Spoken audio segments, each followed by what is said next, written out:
Hey guys, welcome back to the channel. This is my 2020 Interceptor 650. I had previously done a review on a GT 650. Both are same motorcycles with key differences. The differences are this has handlebars instead of clip-ons. The fuel tank is larger. This is a 13.6 liter fuel tank, whereas the GT is 15.5 liters, and the foot peg positioning is different. Other than that, both are same motorcycles. Coming to the engine, this is a 648cc parallel twin engine. It produces about 47 bhp and 52 Nm of torque.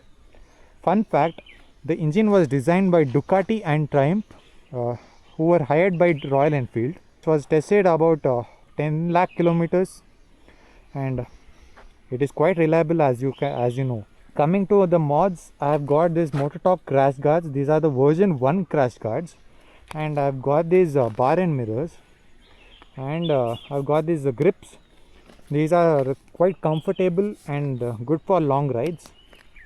Other than that, I've deleted the sari guard and the extension for the mud guard. This is pretty much a stock motorcycle.